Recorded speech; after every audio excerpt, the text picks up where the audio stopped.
I'm Steve Buckley from ProDrive Consulting, behind the camera this time. Don't have to look at my ugly mug. We're going to talk a little bit about cornering and how you position the vehicle.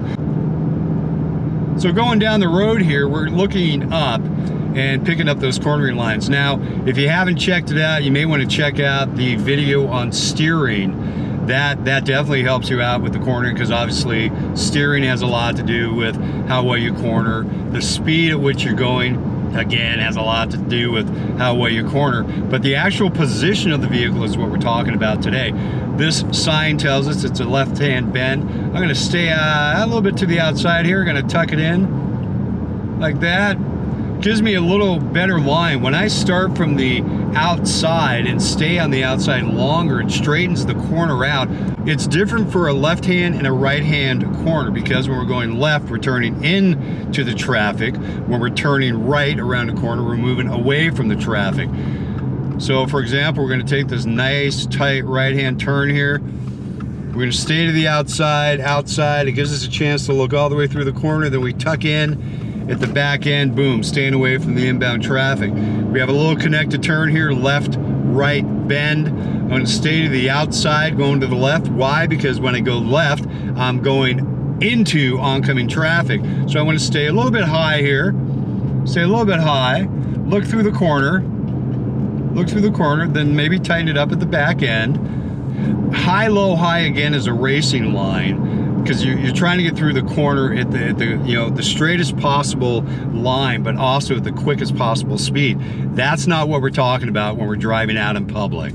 Now, one of the downsides to staying high at the entrance of a corner when you're turning right is that you're staying closer to the inbound traffic. So it's really up to the driver to determine where they want to be. A lot of people will just stay right in the middle of the corner.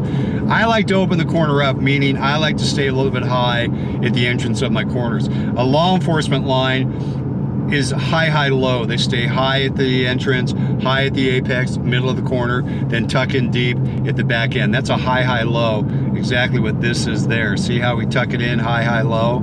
That technique opens the corner up so you can see around the corner just a little bit better, and it doesn't bring you down towards the center line too soon, especially at the apex of the corner. Not a good place to be if you have inbound traffic. Now we're going to carry a little bit more speed going on this this back end here. Going straight, we have this slight rise. We're going to slow just a little bit on the rise, just to give us a little bit more time to react.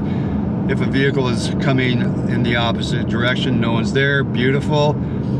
Little whoop-de-doo here, up, down. Now looking high, up into the what we call the event horizon, as far as we can possibly see. The event horizon tells us got a couple corners coming up here.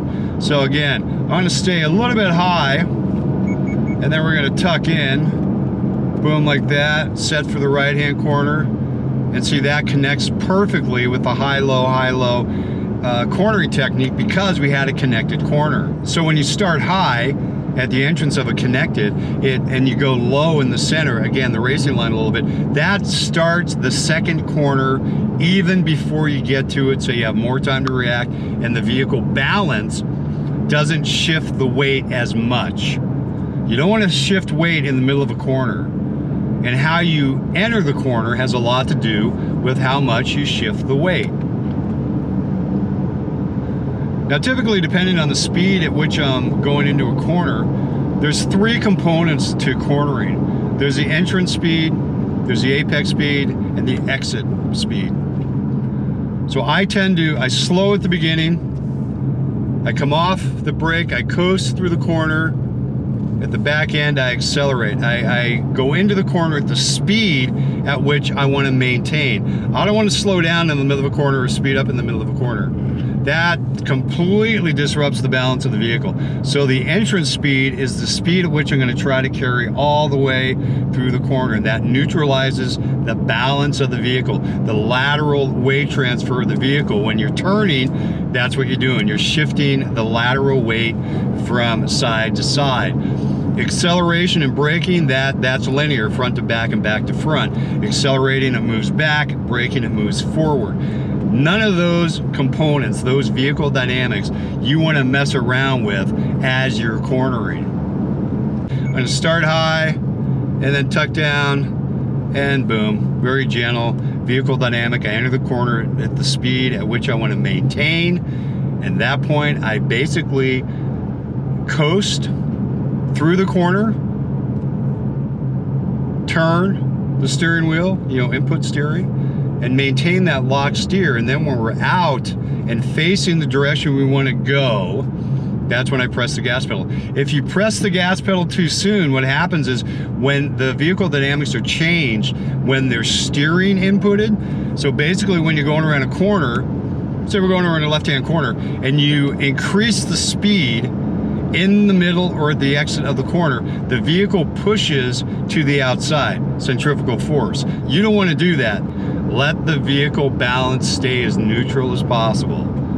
You accelerate, then you have to input steering to compensate for the dynamics. If you accelerate at the back end of a corner, you have to tighten the steering up so it doesn't push you across the center line or over the fog line. So the other aspect of cornering are these turns we make in town, these fairly sharp, sometimes 90-degree turns, whether it's left or right. So when I'm positioning the vehicle essentially for a turn, I try to stay a little bit to the outside so I have more radius, more middle of the turn I can play with. I can stay to the outside, I can tuck it in to the inside, but again, it depends on if you're moving through the corner or if you come to a red light like we are now and the vehicle is static and then you have to move and make a turn. So in this one, stay to the outside a bit because we're going to go to the outside right turn lane, but because I positioned the vehicle a little bit to the outside, I had more room to turn. Now we have a tight right-hand turn coming up. I'm going to stay just a bit to the outside. I'm going to offset the vehicle, meaning I'm going to come in and I'm going to sort of pitch the vehicle just a bit to the right. That way, part of the turn is already started before I actually enter the turn. That way I have to steer less and I have more radius. Got some people walking with a puppy here. Can't really go anywhere until they cross. But notice again, the vehicle is offset once they clear. There we go. All I have to do is input a very minimal amount of steering and the turn is done. All right, there we go. That is your cornering quick driving bit. I'm Steve from ProDrive Consulting, and I'll see you on the next video.